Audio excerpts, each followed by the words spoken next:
Hello, everybody. Hey, everybody. How are you guys doing? Hey, we back for another episode. Man, I'm truly excited. I know I say this every week, but I tell you, tonight is just, I mean, it's going to be off the chain. I can't even express how excited I am and looking forward to having this conversation with you. So, hey, jump on in. I appreciate everybody. I appreciate your guys' support, and I thank you guys for what you guys do every week. So, as usual, let me know where you're tuning in from, because you are not going to want to miss tonight. I promise you're not going to want to miss tonight. So again, jump in the comments. Let me know where you're tuning in from. We're going to wait and get some people tune in tonight. But tonight is a great night. We got episode 33. And I'm thankful just for the opportunity. I'm also not only thankful, but I'm grateful for just the continual support from everybody. It makes a difference, and I'm glad to be a part of it. So just make sure you share this on your page. Make sure you share this with somebody. Let people know that you're in the building, and let people know to tune in, because tonight you're gonna really be blessed just by the conversation. really going to be blessed by the conversation. So don't be afraid, and jump on in here and let everybody know that we are in the building. So tonight, as usual, what I like to do is I like to highlight a lot of people, small business owners, entrepreneurs, and small business owners and entrepreneurs that I personally know. And I know I've been doing this now for about 3 months. And I thought about it. I was like, man, I've made sure I gave a shout out to a lot of people. But guess what? I want to give myself a shout out tonight. So I want to give myself a shout out with my music. For those of you all that don't know, I really love and passionate about music. Music has been a part of my life since I was a very young kid.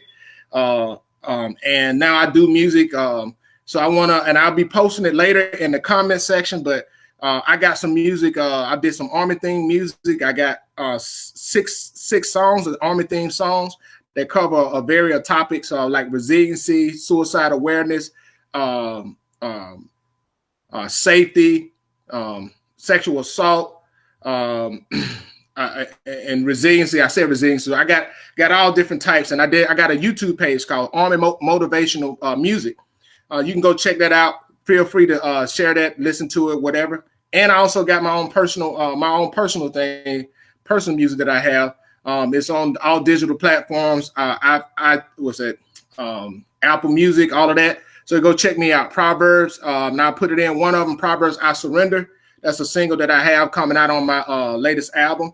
And also I did a song called So Disrespectful. And I did that to pay homage to all the teachers and educators that I know, which I got a lot of them in my family, and the things that they deal with. So we got all of those out of the way. I'm excited. Make sure you share this. Let people know that you're in the building. I want to give a shout out to my classmate, Chandrilla, representing 9-8. Hey, she watching from Greensboro, Alabama. As usual, got my mom in the building. Deborah Shepherd, a.k.a. Mama D, was given a name by her grandchildren. Love you, Mama. I thank you guys for your support. But I'm about to bring in some powerhouse. I got powerhouse lineup tonight. You know how they say it's like the powerhouse lineup.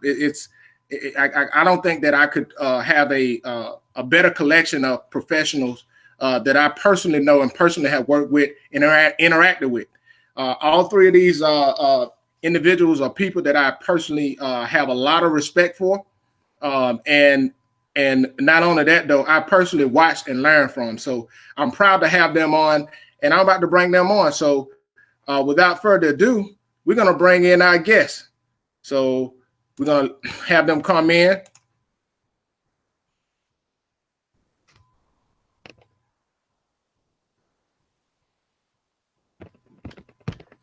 And we're going to say, hey, how y'all doing tonight? Hey. Hi, everybody. Hey, so hey, great. I really appreciate it. I'm super excited. And one of the reasons why is March is the month of Women's History Month. And I wanted to pay homage to that. And I wanted to bring on some women that I personally know that are true professionals. And I want to have a platform that we can have some dialogue talking about just some of the challenges and triumphs that women face in position of leadership. And I know a lot of, we got a lot of stuff going on, but I know that you guys represent the top 1% of those who join and serve in the military. You made the rank. You achieved the highest rank that you can't even get promoted to a higher rank that you guys have been promoted to. And that's to the rank of sergeants majors. And I know one that's in the command sergeant major position, one getting ready to go in the command sergeant major position, and one working all the way up where the big wigs at, like we had a conversation before where everybody seems like they're holding their breath and don't want to breathe. But besides all of that, I just wanted you to take the time and just, let me know where you're from. So we'll start out with Kim, go to Sharita, and then Lisa. Hi, everyone. I'm Kim Costello. I've been in the Army for 22 years. I am married, and my husband and I have 5 kids together. I am originally from Washington State, and I'm really glad to be here today to talk to everyone.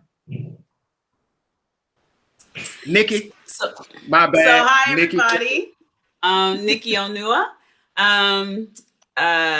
Just a little bit about my military piece. I came in the Army about 1996 as a 31 Romeo, and been in for 25 years. Coming April will be my Armyversary. So I am now at the Pentagon for ARD, and I am married to Chief Obina Onua, and we have a 10-year-old superstar, Trinity Onua, and that's it in a nutshell. All right, go ahead, Lisa. All right, I'm Lisa Gandy. I've been in the Army now 23 years. I just hit 23 in December. I'm married to my husband, Calvin. We have 4 kids, and I have a granddaughter. She's a 1.5 years old. And I'm here at Fort Gordon. I'm an AIT Battalion Sergeant Major, 369. All right, hey, I thank you guys for letting everybody know a lot about you, and I just want to get into it again. I just want to let everybody know, hey, tune in. Let me know where you're tuning in from. Thank you guys for watching. Share this, let everybody know, because they're gonna really, really enjoy this conversation tonight. But just starting off, so I personally want to say this, that I have never been a woman in my life. And I just want to just get that out there so everybody understand that, right? But I bring that up in a joking manner, but I don't know the things that you all may have to deal with or have to deal with that I never had to deal with. And I can remember we was having a conversation about diversity and inclusion in my class or with some of my classmates. And I asked a question, and it's 15 of us, and just kind of give a breakdown. And this is, it was 15 of us. 2 of us are African-American males. We have 2 females, 1 Hispanic, 1 Caucasian, and then we have 11 Caucasian males. And I asked the questions to the 11 Caucasian males. I said, have you ever been a minority in your formation? And that's the first time a lot of them ever really had to think about that. And I'm not saying that to be a bad thing or anything, but it makes you think about things that you never really had to consider. And that's why I'm bringing this up, because I never had to consider how it is for certain things to be a woman and operate and be a professional and overcome a lot of things. So I just wanted to preface everything with that. I want to give a shout out real quick. We got Ms. Geraldine. Pastor, thank you for tuning in again. She says she's present because she says she tuned in to, this is her class on Saturday. So thank you, Miss Pastor. And I want to tell you happy anniversary. If I'm not mistaken, you're celebrating your 35th anniversary. So happy anniversary to you, Miss Pastor. Miss Valeda Page Banks. Hey, she's tuning in from the great metropolis of Greensboro, Alabama. So thank you again. And I'm excited because you know what? I'll say that to later. I'll say that to later. Now we got somebody tuning in, Greg Ravowski, tuning in all the way from JMRC in Germany. So he's already over there in Bavaria. That first, yeah. Yeah, he's over there in Bavaria eating the schnitzels and the pretzels and all them good pastries they have over there. I'm telling you. And Mr. Pelt, how you doing, sir? Pelt, Cleophas Pelt, he's tuning in from New Jersey, regular watcher. So we got that out the way. But so I wanted to say this and just wanted to start off. And it doesn't really matter who want to start, but I just wanted to start with the first question is, what does it mean to be a professional in your eyes? Like, what does that mean? Because we're talking about women, the challenges and triumphs women face and positions of leadership. But what does it mean to be a professional in your opinion? So I'll start. So for me, I feel like it's finding yourself committed to a specific specialty or a purpose or an organization that serves a purpose. You might start off obligated. Say for instance, many people come in the military for many reasons, right? But they either find themselves accomplishing what they came to accomplish and move on, or either they find themselves committed.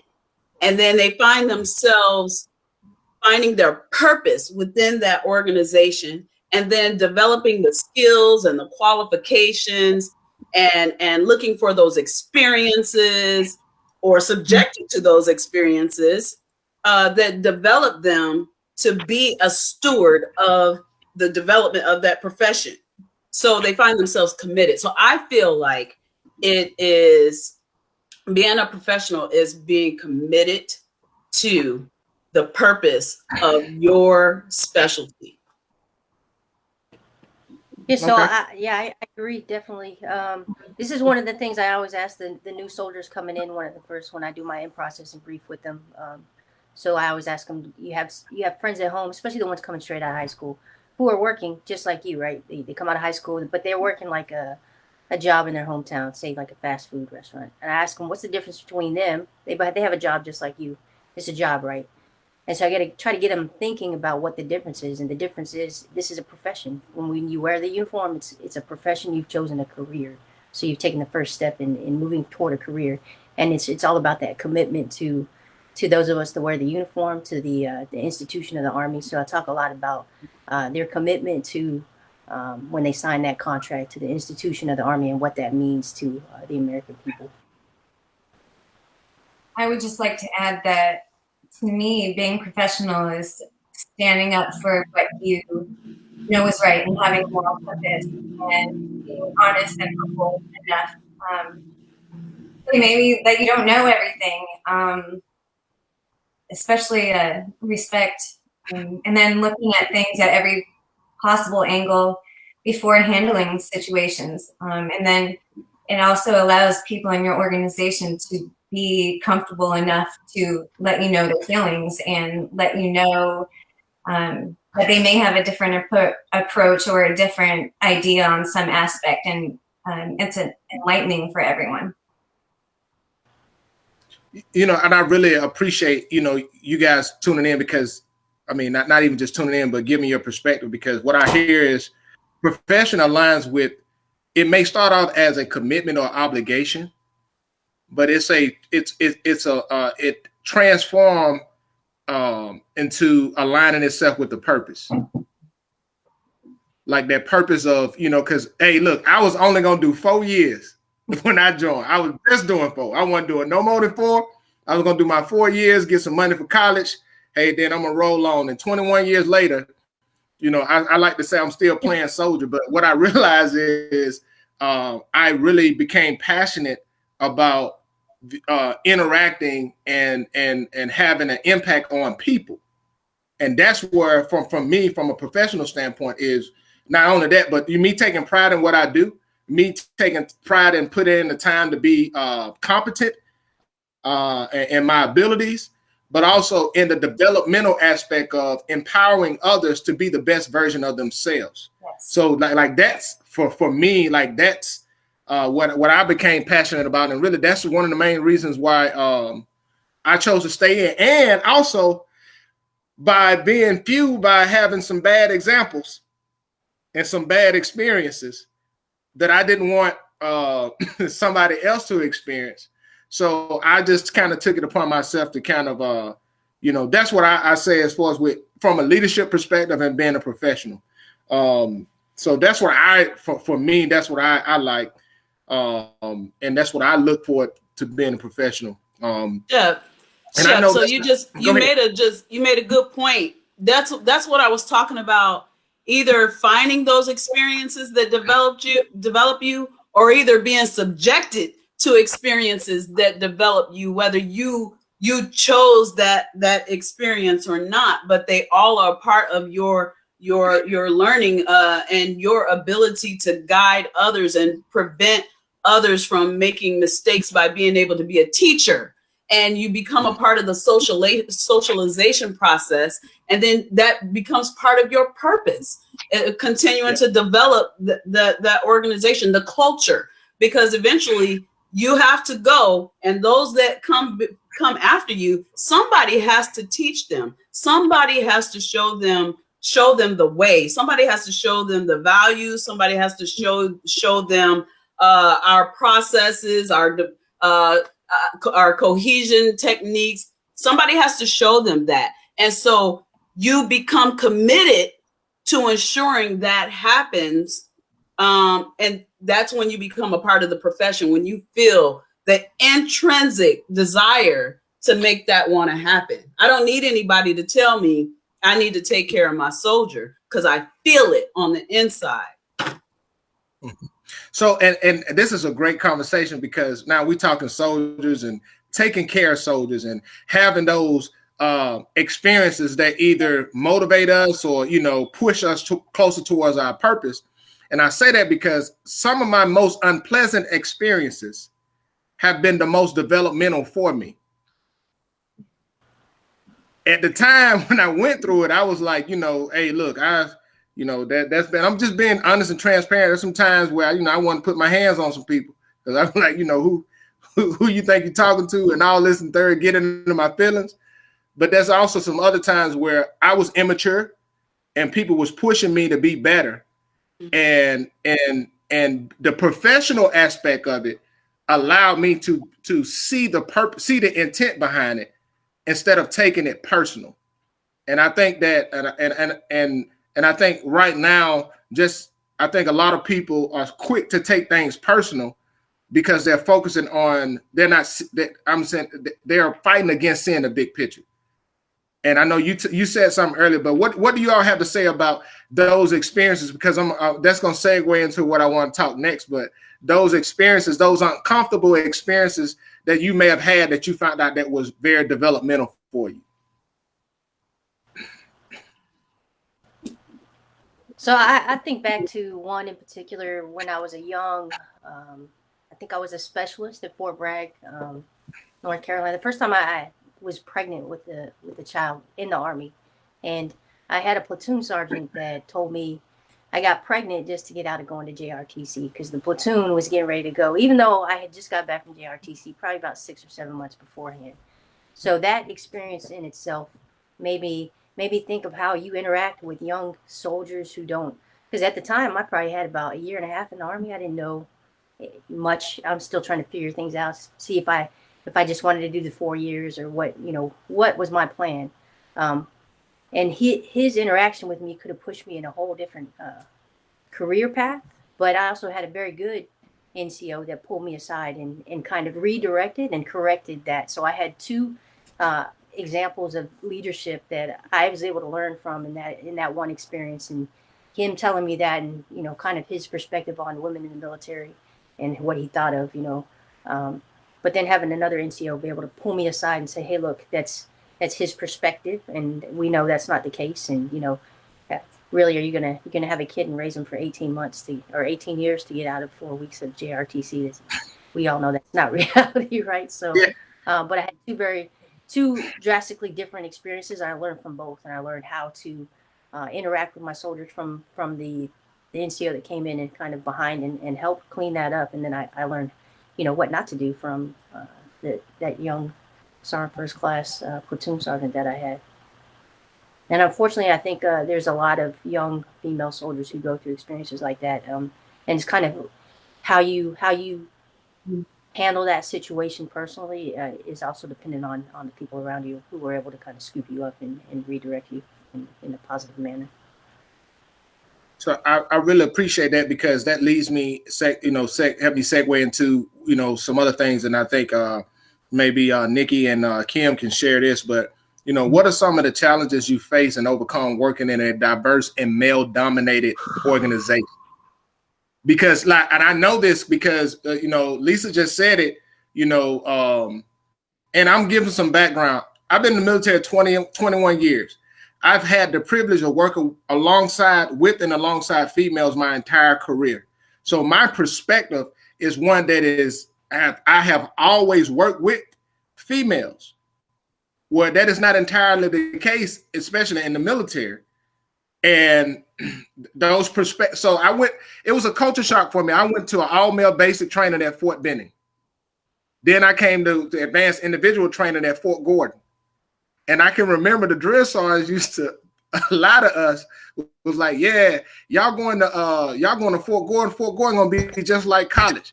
You know what I'm saying? You just gonna get there, all the girls there, blase. The drill sergeants, they kind of laid back. Y'all just be chilling. You ain't got to worry about nothing. And that was a complete different story. Once we got on ground, the drill sergeants smoked us. I mean, they put it on us for about 2 hours in our Class A uniform. They set the tone for us. But they develop us truly as professionals.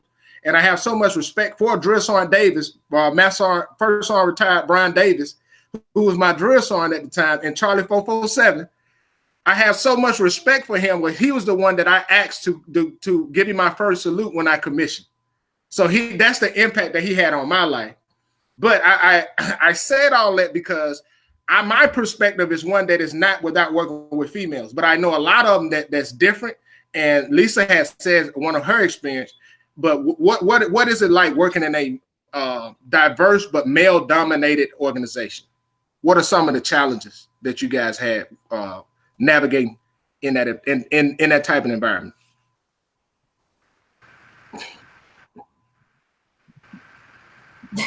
Okay, I can go. So I'm going to tell them my story that I told you, Robert. Okay. But to put disclaimer out there, I'm going to leave out some details, and definitely this event has made me the leader who I am and made me the person that I am. And so I've gotten closure from it. So closure is one of those things that somebody doesn't give you, like you tell yourself, right? So, but my recruiter was the second soldier that I ever met, and he, next to my father was in the Army for 8 years, and but he got out shortly after I was born. So during the time when I was joining the Army, I was not talking to my dad. I just joined basically because of my life wasn't going right financially in school. I was failing out of school. So I joined the Army. I go to basic training in September, and in December, I come home for holiday block leave. And I find out that my recruiter called my mom to see if I was at home, and asked her if I would be available to come talk to some soldiers that were in the delayed entry program and tell them about my experiences. So at this point, I'd been in the Army just a couple, 2-3 months, graduated basic training, and I'm from a really small town, so basic training was amazing to me. I had such great feelings about the Army. I had never shot a weapon. I had never shoot, at that point, I had probably never really run as many miles as I had in basic training and done push-ups. So anyway, I was feeling really great about my service and my commitment that I had made. So I met my recruiter that day, and he told me that the soldiers I was there to speak to, they had prior obligations. So we went to go eat lunch, and when we came back, we were in the parking lot of where my mom lived, and things changed. So he started touching me in ways that I didn't appreciate, and I was scared, and I was basically locked in the car. I was locked in his car. And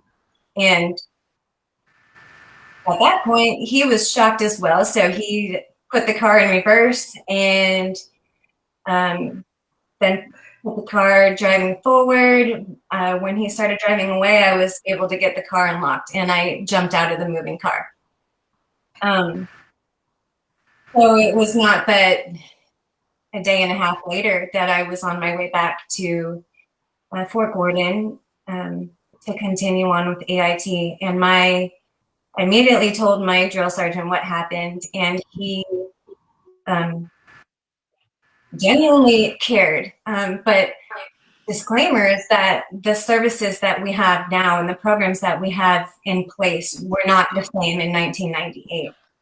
And so at the time, the SHARP program, which was not a program, but sexual assault and sexual harassment fell under the EO program. But my drill sergeant sent me to IG. And so I filled out a sworn statement, and an investigation was started on my recruiter. So after several meetings, I answered whatever questions the investigating officer wanted me to answer, but it was taking so long. It took so long that I actually PCS'd, and I was assigned to a unit where my very first team chief at that point was a prior service sailor who was a very toxic leader. He would tell me stories about having sex with women on every continent except for Antarctica, and he would make me do push-ups off of platforms and just tell me that he wanted to see me sweat and struggle. So the investigation that I had started, I still hadn't heard anything about it. I occasionally went to IG to check up, and months went by. So because I at that point didn't get closure on that, I allowed this other bad leader to just continue on, I would say, like, hazing me. So that event ended 18 months after I started the investigation. It came back unfounded, and it was unfounded because 6 other recruiters from the recruiting station had also put in their sworn statements and said that my recruiter and those 6 others were all together golfing instead of him being with me. So how that made me feel at that moment in time, I was just under 2 years in the Army now, and still struggling with my trust in the services that we had in these personnel that were supposed to be my leaders. And had it not been for the couple of friends that I had around me to really pick me up, I don't know where I would be today. And fortunately, after I left that place, I got some amazing leaders, and for the rest of my career, I was able to, like we said before, take lessons learned from those good things that happen to you as well as those bad things that happen to you. So how I take this event,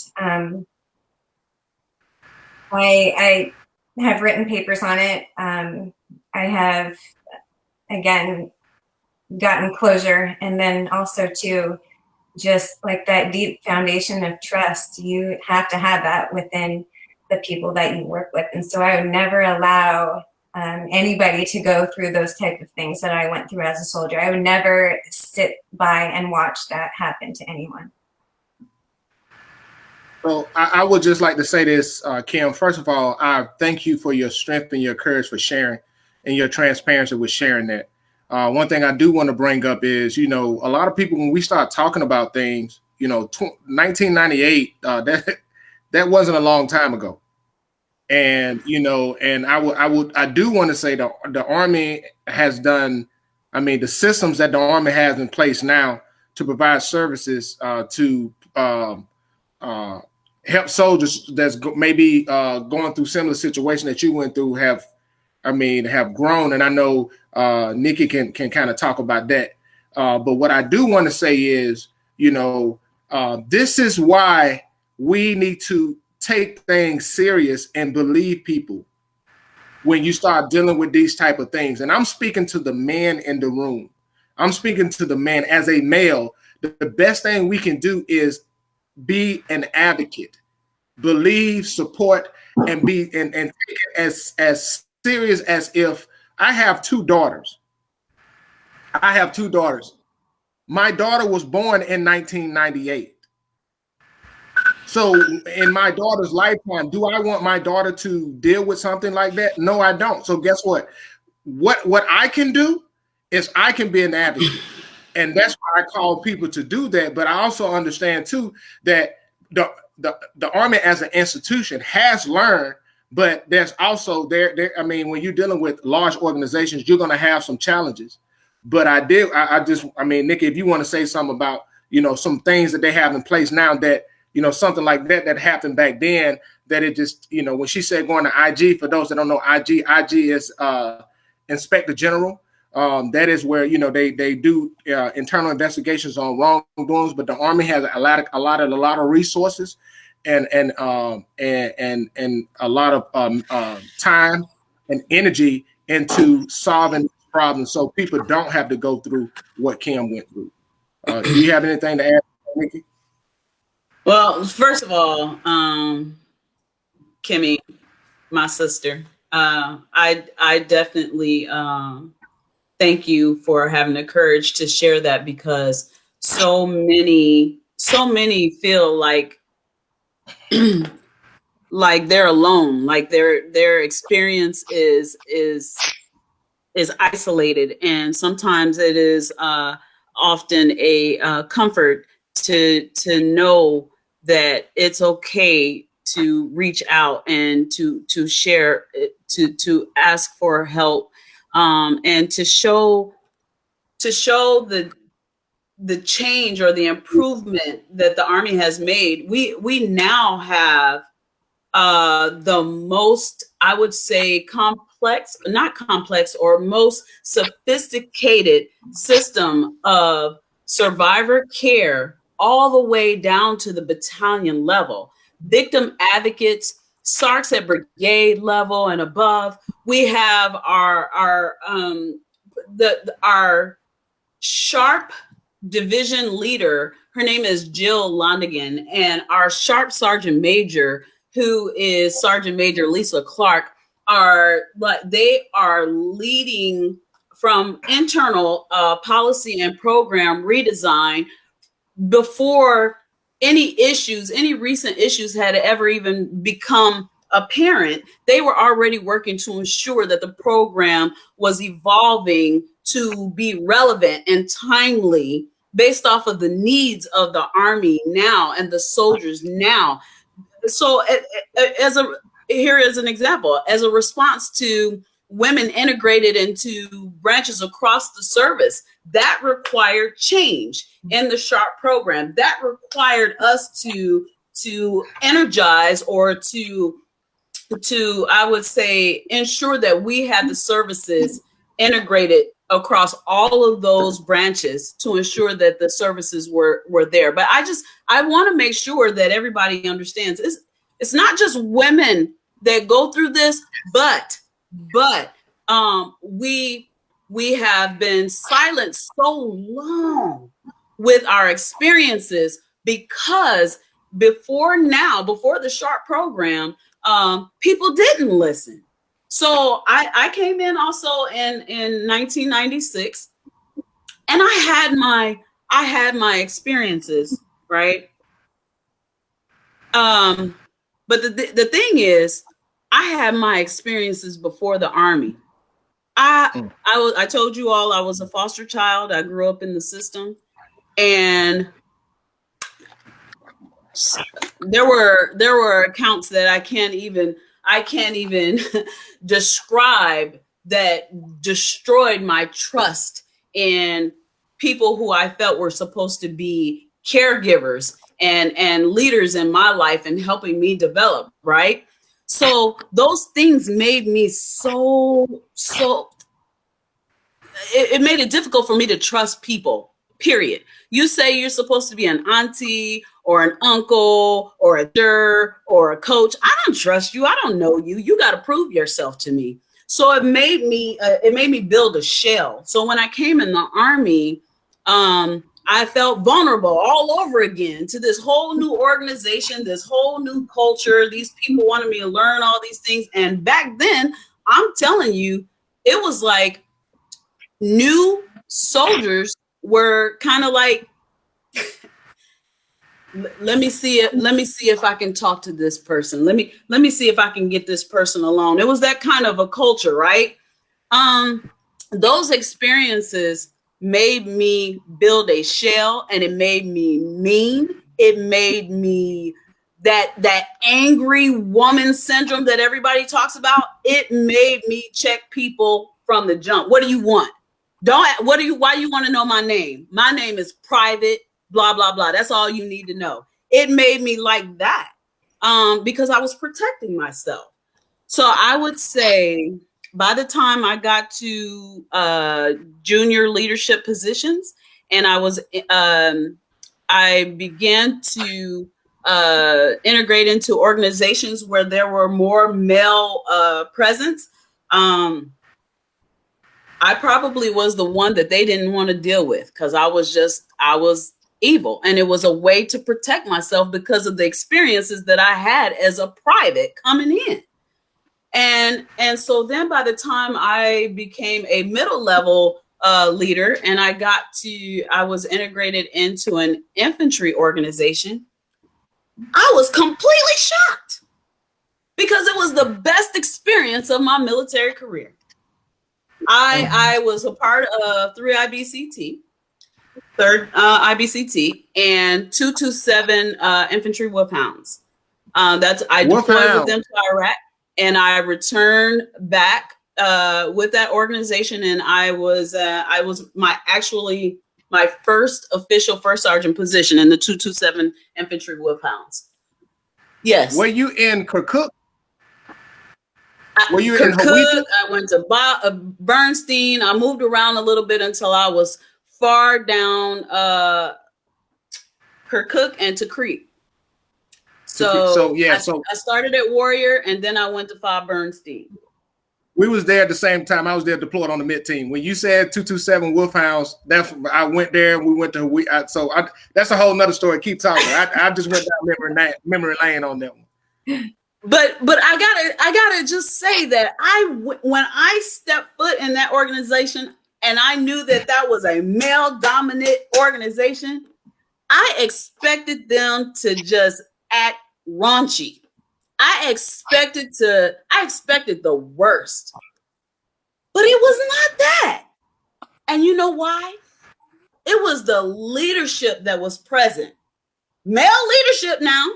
But when I tell you they didn't tolerate that mess from the jump, I never experienced it. I experienced it more in the organizations that were more diverse, the support organizations and this and that, the other.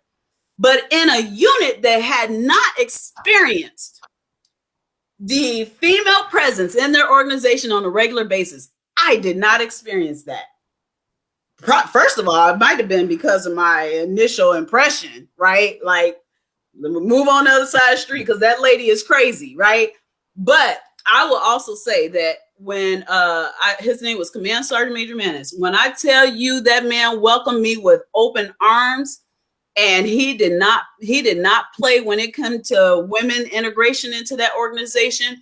He ensured that we were safe. He ensured that he was approachable, made sure that we knew that we could come talk to him about anything. And I also had a mama bear syndrome. So I provided that support for my female soldiers.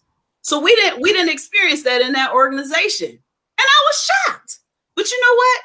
All of that I just said, the bottom line was leadership engagement, leadership support, leadership influence, leadership. And they were all males. And I felt so safe. I didn't have a problem getting up in the middle of the night, going down to the doggone latrine at midnight. I wasn't worried about nobody doing nothing to me, you know? So leadership engagement, leadership support, leadership presence. That's why. So, and it's, I know I went on and on and on. No, but it's you talked about it, but it's the professional aspect, being a professional. Yes. And that's what it was. Is, you know, they was professionals, and we talked about it. Lisa, you have anything you wanted to add to that question? I don't know if she can hear me. If not, we'll get her when she come back on. I don't think she can hear you. Yeah, she's going to come back on shortly. Okay. But we're going to continue on with this conversation. But I appreciate you all sharing that. It's definitely been more than helpful. More than helpful. We're bringing Lisa back right now. There she go. Hey, thank you. We welcome you back. But did you have anything you want to share from from your experience? Because this has been exceptional, and I'm just here and you know, listening, because a lot of the things, like I said before, those were things that I never had to consider being a male in the military. I never had to overcome, and you all were able to deal with that, overcome it, and still reach the top 1%. And that speaks a lot about your resiliency and just your talent as a leader. And I just wanted to commend you all for that. But Lisa, you have anything you want to add to that? So just like my experience, like Nikki was, so I was a first sergeant and a drill sergeant in basic training at Fort Sill, Oklahoma. So I was surrounded by a bunch of artillerymen, and best experience I've ever had. I always tell the soldiers, you know, when you get orders to a place you don't want to go to, because I definitely didn't want to go to Fort Sill, Oklahoma. It's not about the location, but it's about the team. So I had some of the best leaders and some of the best soldiers I've ever been around. Never had female soldiers before. I was a first sergeant, and I had 3 drill sergeants arrive on a Friday before pickup. And my ops NCO told them to come around the corner and meet first sergeant. And as these 3 infantrymen came around the corner and walked into my office, they thought they were being punked, because one of them didn't even know that there could be female first sergeants in the Army. Seriously didn't know that. I mean, staff sergeant, I think he was a 11 Bravo, a sniper. He just had never been around females. I was the first female soldier he had ever interacted with.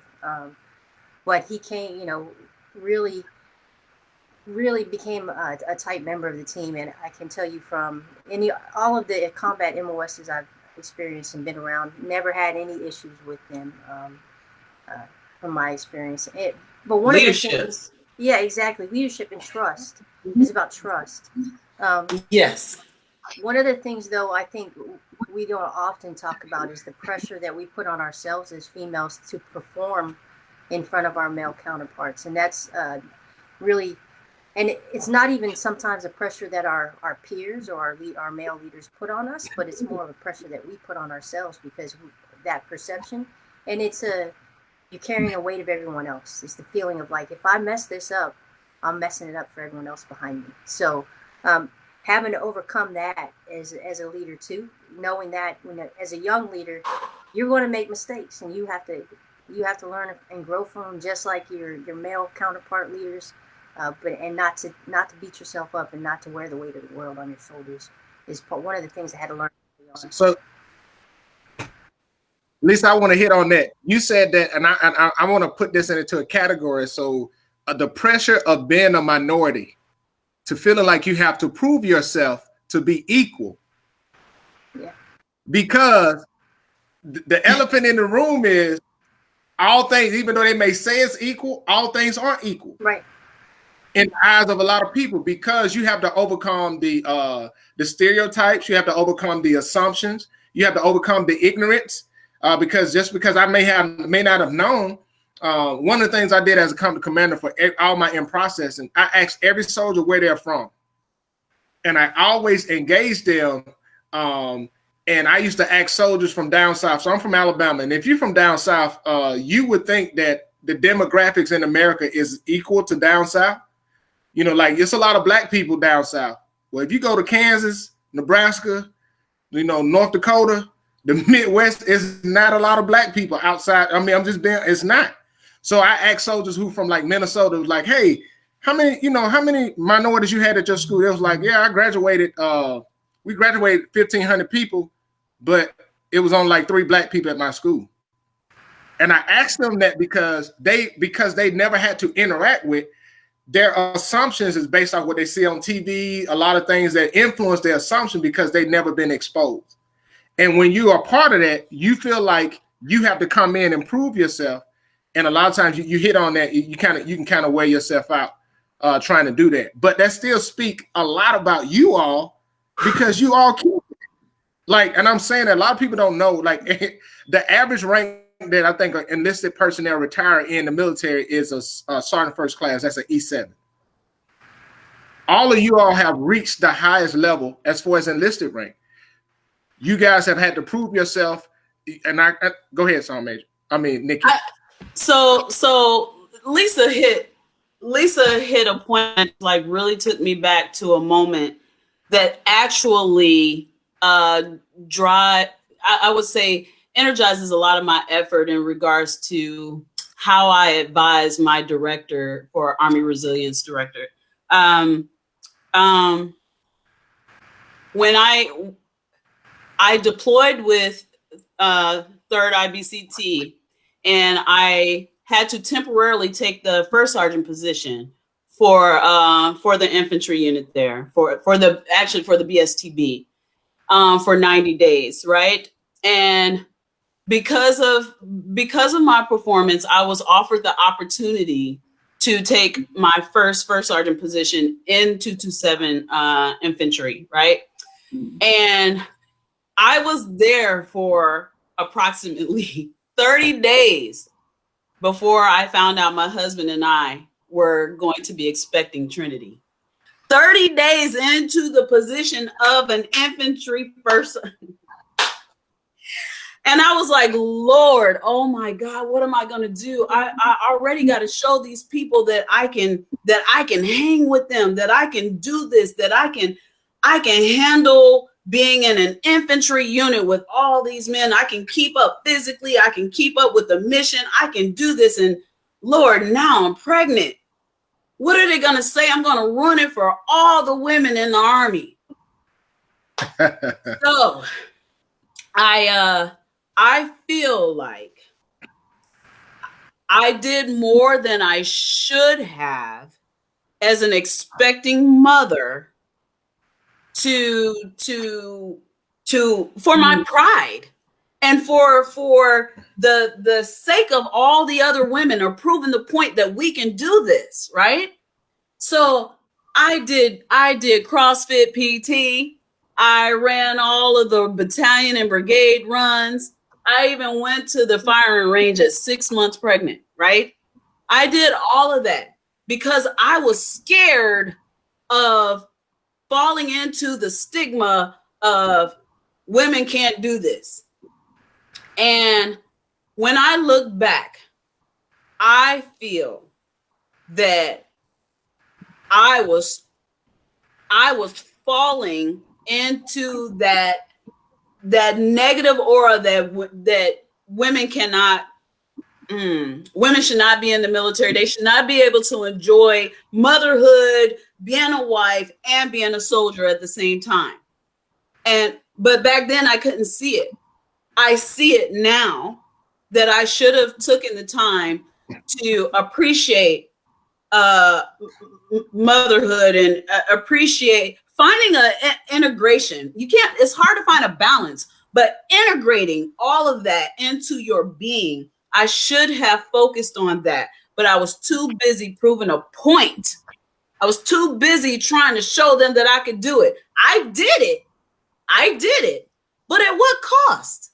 I could have lost my child.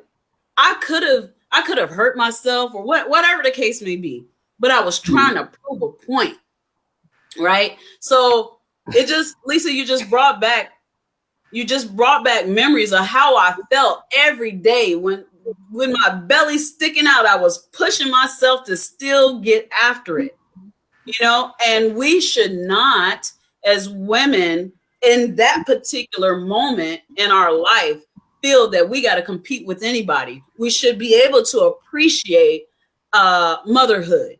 We should be able to appreciate the experience of maternity, and then do what we got to do to get back to it.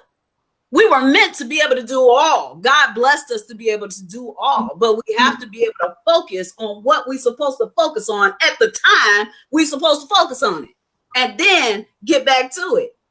So anyway, I'm gonna stop. Lisa, thank you for that. So that helps segue into what I'm sitting here smiling because that's exactly what I wanted to go into next. And so instead of saying balance, I'm gonna ask, how do you integrate being a mom, a wife, and a professional? Now, I do want to say this. Indeed, women should have that right, because I don't want no part of childbirth. I'm just gonna put that out there. I don't want no part of childbirth. So, but you are correct. But how do you balance that? Because, and I would tell you, it's not just being in the Army where there's a challenge, but even being a professional, being a teacher, being a doctor, what are some of your things to find integration instead of what we say balance? Because when we say balance, we think all things need to be equal, but balance is, I think, keeping everything at its appropriate level. So how did you balance integrate being a mom, a wife, and professional? So eventually I learned to use my doggone calendar. I didn't learn that earlier, but I learned to use my calendar. And when I tell you I plug my kids and my husband in on my calendar, I make sure that I do that. And I learned it now. But I try and find a way to combine things. If I need to work out, I ask Trinity if she want to work out with me. If I need to, I don't know. I try and minimize the impact on making me feel overwhelmed. And so it's about time management, and it's about efficiency, and it came with practice. It ain't something you know right off the bat. So people have to be patient with themselves, especially early on in motherhood and being a young wife. Because, speaking of, that was so I don't mind admitting I'm on my second marriage, and my first one, I put everything about the Army in front of my personal life, and it ruined that part of my life, right? And you have to take that as a learning experience, and if God gives you a chance to try again, then you learn from that and you try and do better, right? But shoot, I almost messed it up again. Wanting to be all Army, all totally dedicated to everything the Army wanted from me. I wanted to give all of that, right? But at what sacrifice, right? So I had to learn. I had to learn to understand that all of it's a priority to me. I can't sit here and say that nothing is more important than the other. I can't honestly sit here and tell you that. I love the Army and all my Army kids, all my Army sisters and brothers, and my uncles and my Army dads and moms. I love all of them. And if they call me and tell me they need me, I'm going to make time. What you say? My time ain't free. I make time for you. You said that, Shep, right? So if I stop what I'm doing and answer the phone for you in the middle of the day, it ain't because I ain't busy.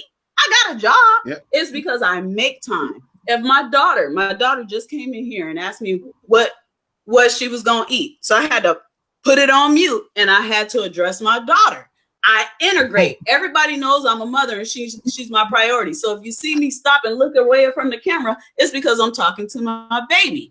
So all of y'all, my family, my husband, my daughter, all of y'all are part of me and every day and everything that I do. And I make time for all of y'all, my kids, my husband, everything. So it's about making time for the right thing at the right time and understanding where the priority is for that person. If Trinity has a recital, you best believe it's going to be important to me. If it's important to her, it's important to me. So I'm going to ensure my calendar is clear for that recital, because that sad face that you get for missing something so important, you can't live that down. You can't. Right? And at the same time, if Sergeant Major Clark, Army G1, Sergeant Major says, hey, I need you to represent at blah, blah, blah. He told me he need me, so I got to go do that. If Kimmy Costello said, sis, I'm having this surgery in 2 months and I really can't, I don't have anybody else to do whatever. I need you. I'm going to put in some leave and I'm taking my butt wherever Kimmy Costello is and I'm going to take care of her.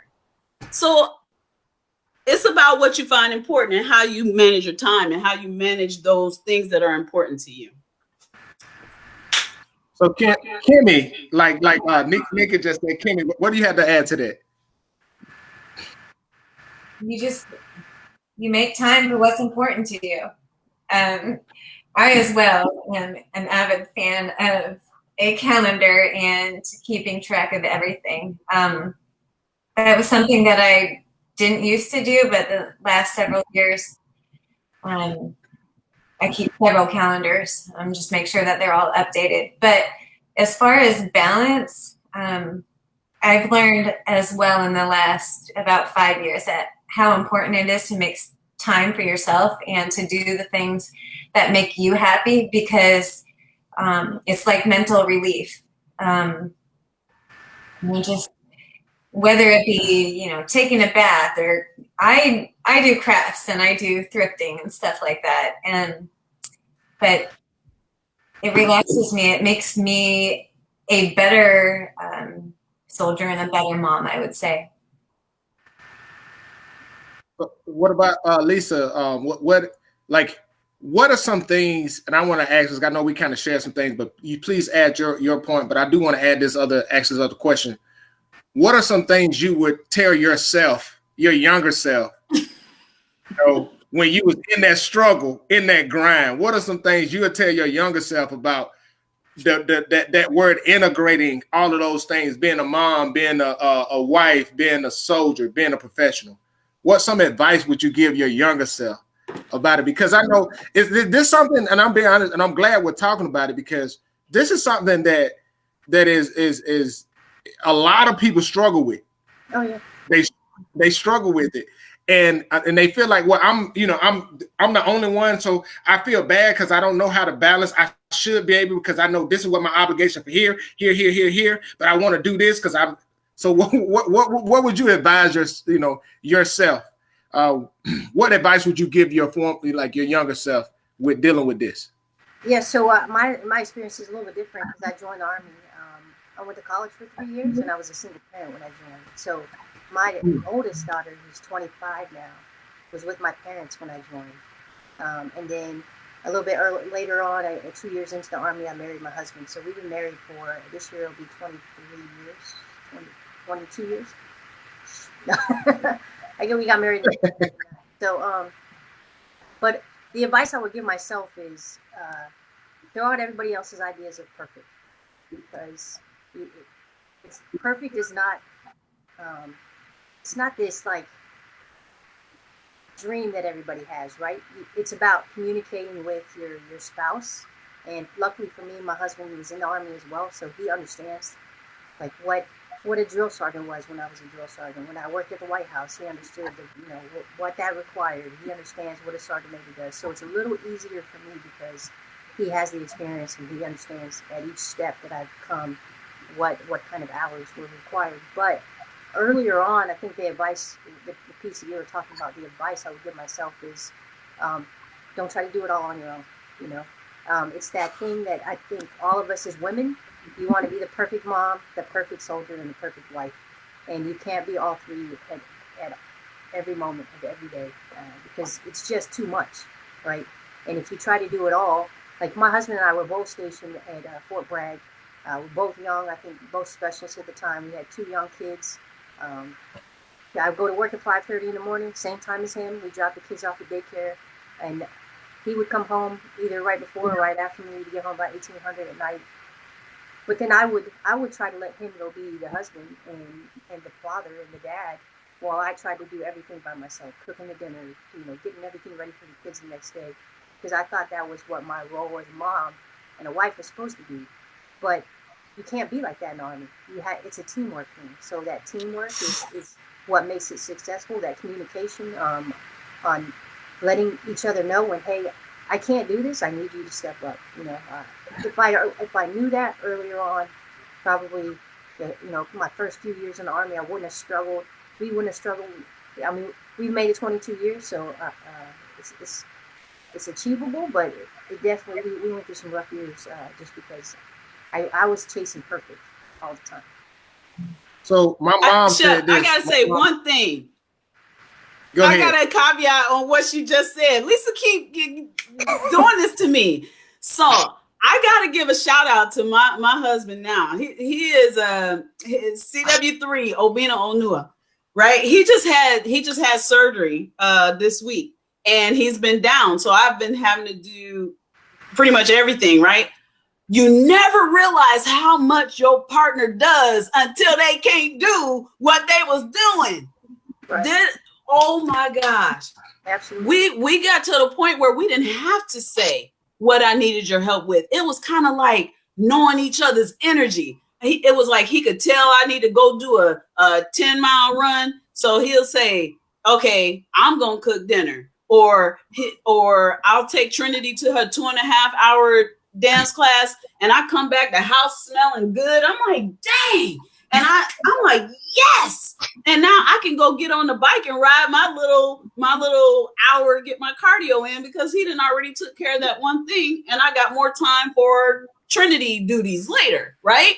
It's great when you can just read off of each other and you got a partner. So I said all that to say, we got to take time to appreciate the individuals who invest in us. If they are investing in you and your energy and your ability to be who you want to be as a person, you got to appreciate them. You got to show them some appreciation. So today I publicly acknowledge CW3 Obina Onua for all that he does for Team Onua's household. So, you need to hurry up and get back off this surgery so he can get back to work. So I do what I do appreciate is, and this is, and I just want to speak because you guys gave a perspective from the wife. I'm gonna give a perspective from the husband, because a lot of times, and this is I'm generalizing, I'm not stereotyping, I'm generalizing.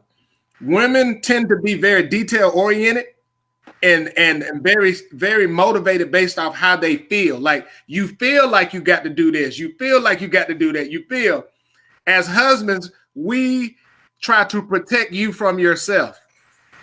And that's hard, because when we try to protect you from yourself, it may seem as if we're trying to control you, but we're not trying to control you. What we're trying to do is, I see you running your head against that wall 100 times. And I'm going to use this analogy, and then we're just going to move on. But this is the difference how we may look at things. Just say we got something that has to be done, and the recipe says you have 10 steps that you have to do it. A wife would say, I feel like I got to do all 10 steps. Generally speaking, a husband look like, how many steps can I not do and still get the same result? We're wired different for that balance and for that partnership. And I wanted to say that you know, there may have been times where it feel like it's been a control thing, but we do our best to protect you from yourself, because we're the ones that got to deal with the consequences of the pain that come after that. But I'm glad that you did say that, appreciating, you know, those, because a lot of times we get to a point where it's always consistent and we can take things for granted instead of taking that time to be like, oh, well, hey, I really appreciate that. And want to get into my final question. I know I'm glad I did it this way. We kind of talked, but you know, why did you join the Army, and what like motivates you to continue to serve? Hey, I'll take this first. So I joined, like I said, I was a single parent when I joined, and I was going to school, college full time, third year and 3.5 years in college, and a 2-year-old that was getting constant ear infections. And, you know, when you don't have health insurance, it's coming straight out of pocket. Yeah. So you're paying for the antibiotics and for every visit. So every time she went to the hospital, I was paying probably about anywhere from $175 to upwards of $300. So that recruiter's office, it started looking real good to me. So initially, that's why I joined, so I could take care of her, get myself under my feet under me, and then finish school. And along the way, you know, I found some good leaders who saw things in me that I didn't see in myself, motivated me to actually take the Army seriously, and you know, really want to get after taking care of soldiers. So, and really, that is the reason that I continue to serve. Every day I have the best job in the Army, because every day I get to come to work and I see. I do. Yeah. I'm surrounded by 1,500 brand new privates in the Army, right? And to watch them grow, and because I was a private in 369, so to come back to the same battalion that I was a private in, and watch those soldiers in my shoes, and to be able to tell them, hey, you know, I was in Delta 369 as a private, and watch their eyes like, I'm like, yes, yeah, we all start somewhere, you know. That in itself is one of the reasons that I continue to serve. They motivate me more than I motivate them. Just watching them. I love to hear leaders like that. Man, she made me all mushy and stuff. I love to hear that. I'm like, so Kim, go first. Go ahead, Kim. So, before I joined the Army, I was a receptionist at a mortgage and escrow company. I was also a full-time student. I got scholarships to go to school. And then when I actually was in school, I spent more time out of school than in school. I did not do well. My social life took over. I can relate. My fabulous boss, Paul, he said, why don't you look into the military? It would, you know, be a life that could provide you stability, maybe a little more discipline. And so I got out the phone book and I called the Air Force, and the phone was busy. So then I went down and I called the Army, and the recruiter answered. So, but like I said before, I was born a military brat, and my dad was a mechanic and a truck driver in the Army. And so he told me his stories about his life as a soldier, which I really, I've heard some of his stories 50 times now, and they never get old.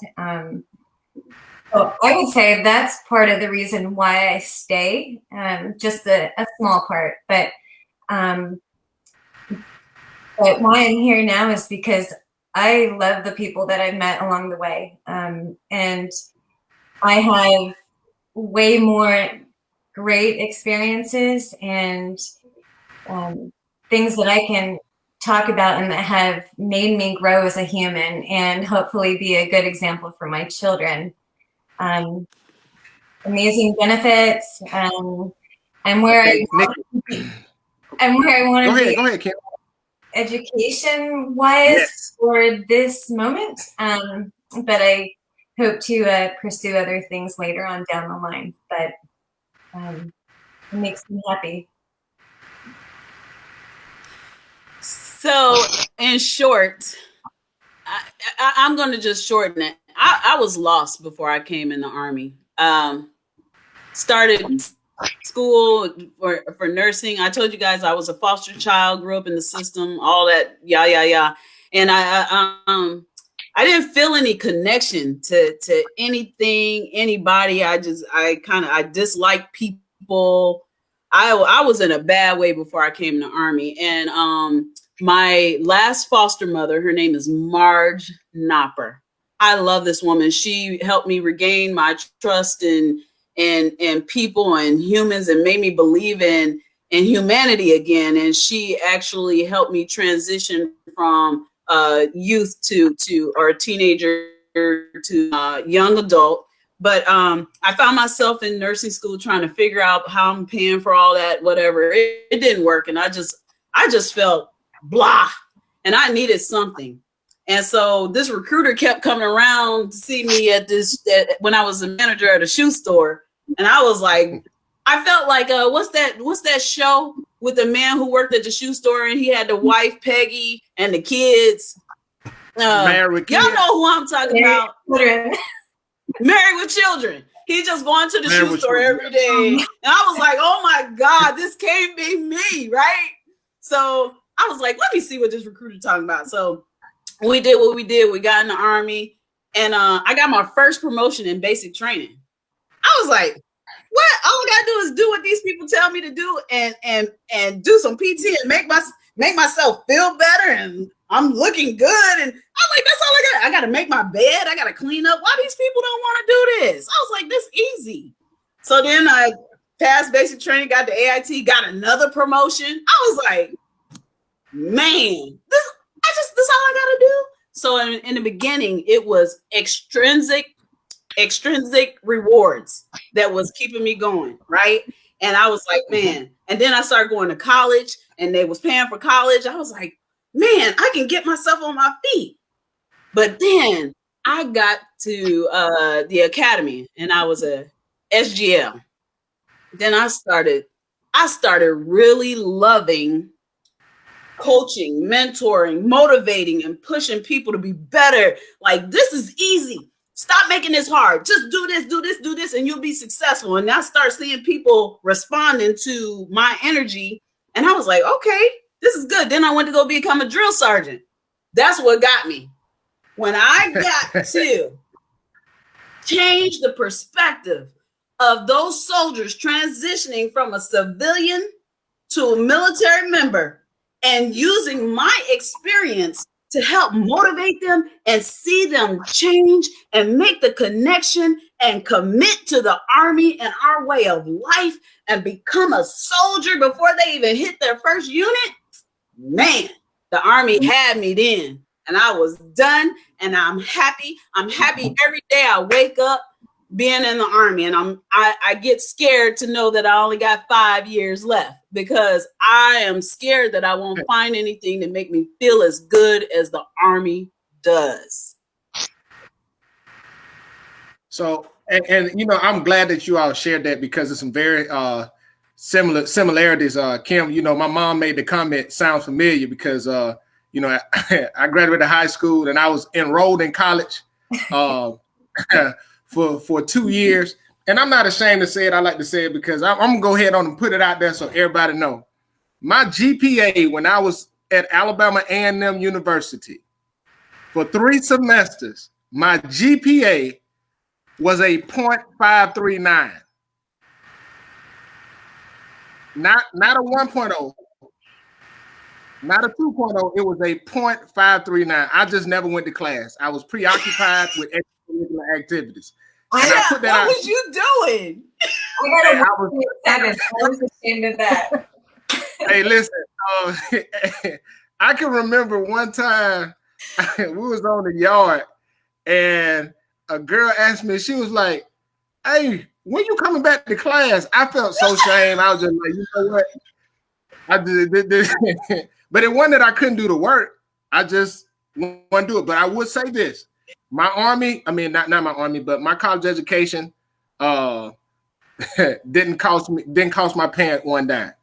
But I ended up going back, and I'm from a small town. And when I went back home, I knew that there wasn't the job prospect wasn't good. So, and I shared me joining the army was divine intervention, and I shared before.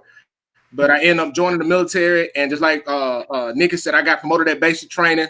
Was student first sergeant at Charlie 447. Got to and the thing about I'm being honest with you, the reason why I initially stayed in the army past my 4 years, because I realized how easy the army was. And I'm saying that because I was like, okay, I get up, be what I'm supposed to be at, be in the right place, in the right uniform. And the only thing I got to do is, okay, clean up or do this. Like, that's it. And I'm like, and that's why I stayed.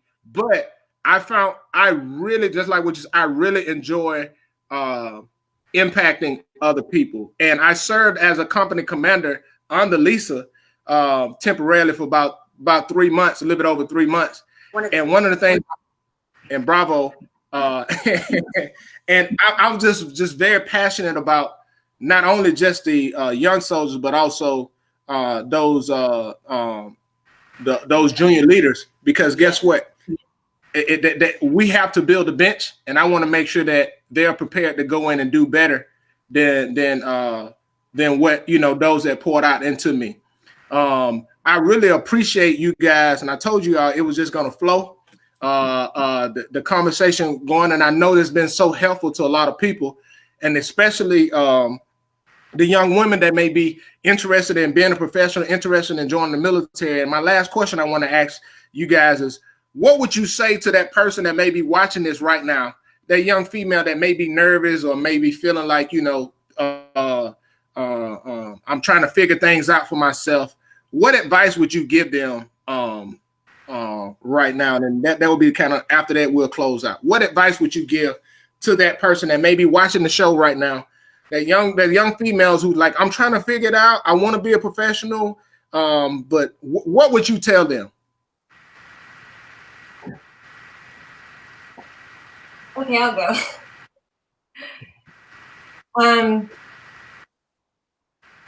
Well, pretty much I would sum it into 3 or 4 things. And one is you need to find what inspires you. You can find inspiration daily, and there's always a good story or something positive or beautiful to see. You just need to open up your eyes and look around you, because it's out there. 2, the saying, birds of a feather flock together. So you need to find those people that lift you up and support you and just really bring out the best in you. And it will bring out the best in the whole group. And I think that's why I'm going to sidebar right here, but that's why the Army is so awesome. During the start of COVID, I started taking a certification class, and it was a resilience building leader professional. And when I was testing out my professor, she said she had talked to many people, half of them service members, but the other half from out there, in just the regular business world. But that there was something that those professionals did not have that service members did. And she couldn't figure it out. So every time she met a service member, she would ask them, what does the military have that that these organizations out there don't have in the civilian sector? And I think early on, we find people that we are committed to and that support. And, we're raised by nature of our job that not only do we support and defend the Constitution, but we do the same for each other. And that teamwork and camaraderie is not the same out there as far as in the civilian sector. So find those people that have the same goals as you. 3, your reputation is important. So everything that you do, there's people watching you, and it's okay to be different, to be that different person, as long as you, because I'm that person. And lastly, to caveat off of that is that everyone's an individual, and if you let yourself stop being yourself, you will become you'll become a product of your environment, and that environment isn't necessarily always good. So you find those people that it's all a circle, that inspire you, that, are your friends that will help lift you up and get you to where you need to be. Lisa. Wow. Yeah.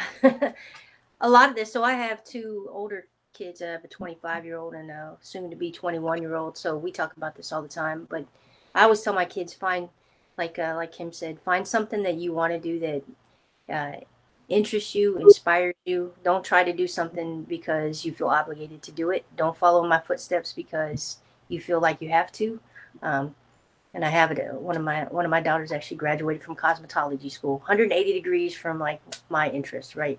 But it's all about finding that thing that keeps you going, that you love. Find the thing that you love. And then I actually just had a conversation with a group of soldiers the other day about leadership, and Kim hit on this too. Is yes, how do you find yourself as a leader? Don't change yourself. It's you. I'm still the same 17-year-old I was, at the heart of it. Really, I've evolved. I've learned more things. I know the world more. I know people more. But at the heart of it, I'm still the same person I was, before I joined the Army. So don't change. Don't let your experiences change you and your core beliefs and who you are as a person. And if you stay genuine to who you are, people will trust you more. Don't try to fake the funk. Don't try to be that leader that really doesn't fit your style. So I'm not a screamer. I'm not a yeller. And most people know that. But I can sit down and have a conversation with you and probably change your mind just through a calm conversation. Now, when I raise my voice and I yell, people jump because they know I'm serious. But I've never tried to be something that I wasn't. So for those young girls that want to go out and do something, you can do anything you put your mind to. Don't let people tell you can't. That's really, as a young kid, I was always the smallest one in the class. I didn't hit 5 foot until 10th grade. So I was always the smallest one. I always let that drive me. People telling me that I couldn't do something because I was too small or for whatever reason. I let that fuel me to prove them wrong. So if somebody tells you can't do it, then find the way that you can, because you have it in you. And the Army is a different place than when Kim and Nikki and I joined. It's a whole different place. The whole vibe of the Army is different. The leadership, the support around, and if the choice of joining the Army is something that they're looking at, I would just say go out and talk to people who are in, not just the 3 of us who have achieved Sergeant Major, but talk to those who have only been in for a year, because their experience as a private is very different than mine. So what's relevant to their time and their age group as well. But yeah, and good luck to them. So I did this, Nikki. I did this all night. I did this for a reason. This last one, because I know Lisa been throwing you alley hoops all night. She did it again. Yeah, that's what I'm saying. So I'm gonna throw that alley hoop over to you right now. Hey, Kim made it easy for me. I need off of Kim. Look, just so everybody knows that, I was really nervous about this thing, because everybody thinks that I'm just like this extrovert, but I'm actually a very shy person. And I think Chandrilla says she's ready to join the Army just because of my energy. That's my high school classmate. Come on, go sign up. I'm gonna call the recruiter. And Lisa throwing me alley oops all night has been making things a bit better for me. So I'm gonna work my way backwards. When Lisa mentioned people when they tell you that you can't do something, I call those people fit into a category that you call I hate this word, but I'm gonna use it, haters, right? But I have changed the definition of that word to fans.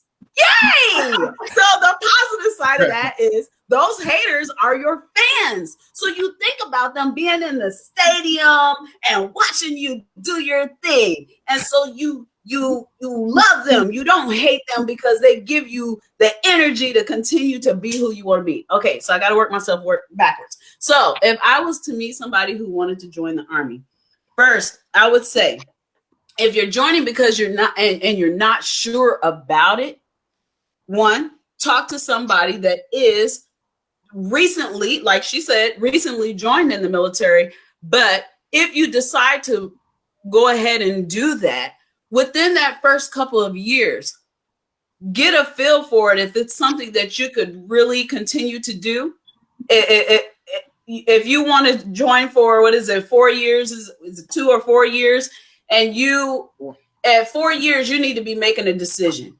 Is this something I can really do? If not, you need to separate right then so you have an early enough start in whatever else it is that you need to do. Don't continue to drag it on and make yourself miserable or because you're not doing anything for the profession, the soldiers that you will be charged to care for, and you're not doing anything for yourself. So you have to make that decision early on. But if you decide to commit to being a professional in the United States Army, the best organization in the entire world, then you have to begin the process of developing yourself to excel early. Civilian education, military education. I don't care if it's field sanitation. I don't care if it's whatever military training they give you. You need to take everything you can. That's right. You need to start on your Army correspondence courses early because that junk is free. I'm a sergeant major and I still do Army correspondence courses and I can't do nothing else with it. But I get on the doggone Army correspondence course and I continue to build my soldier, my SRB, right? I continue to build through development, right? So you got to start early with the development process because by the time you begin to compete for those senior level positions, it's too late to start then. So start early. I got to work early. If I couldn't go to the club and do college, guess what? The club had to wait. I had to go do college first. If I had to go to the gym and the club was competing with the gym and I wasn't maxing my PT test and I needed that PT score for promotion, guess what? The club had to wait. And that boy did too. Whoever that was chasing my tail, he had to wait till I did what I had to do to become a professional and be dependent on myself first. You got to wait, boy. Okay? I'll get with you later after I make sergeant, right? Then the other part is you got to trust yourself. You got to know what you want. Find out what you want. Trust yourself. And you have to be patient with yourself. Make room. You're going to make mistakes. Make room for those, but use them as a learning experience. So you don't continue to make the same mistakes and you can add them to your teaching repertoire so you can help somebody else prevent them from making the same mistakes. But bottom line, start early. Start early. Work hard early. Work hard early. I love you. Yeah, I'm done. And you know, wait, I got no mic. So just drop it. Drop the number 2 pencil. Drop it on the ground. I appreciate you all. I appreciate you all for agreeing to be a part of this. This has really been a blessing and helpful to me. I would tell you, you all have inspired me in some shape, form, or fashion. I can remember, first meeting Sergeant Major Costello, she agreeing to be a guest judge on an event that we had, working every day with Lisa and 369, also working in the brigade, dealing with the grind of AIT, and Nikki. I remember, everybody kept talking about Sergeant Major O, Sergeant Major O, Sergeant Major O, and I remember first Tony James, first Sergeant James took me up there to where you worked at Ocos, and that's where we had our first conversation. Hey, and then from there it's just been great. And I appreciate you guys sharing and your transparency. And I know it was helpful because it was helpful to me.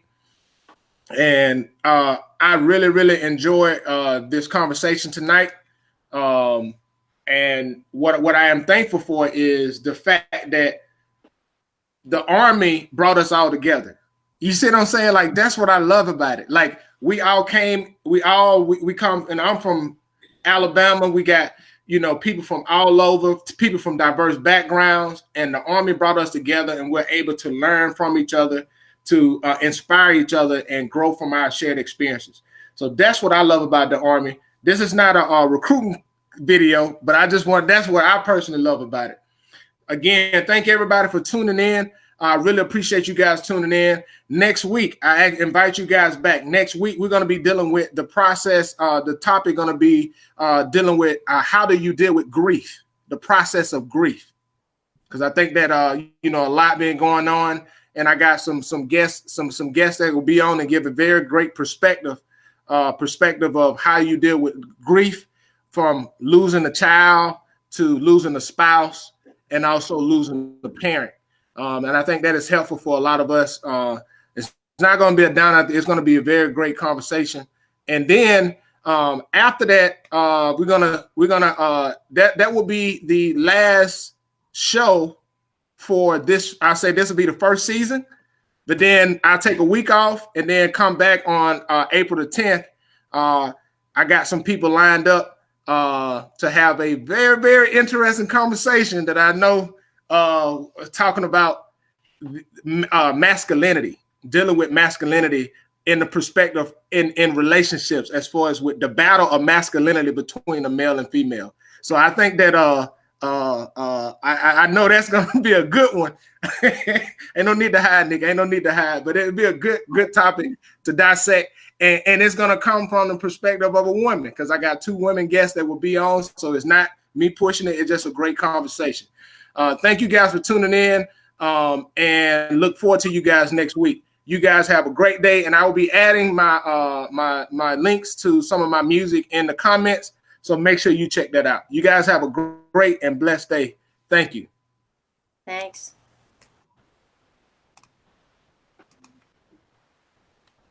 Hey, thank you guys.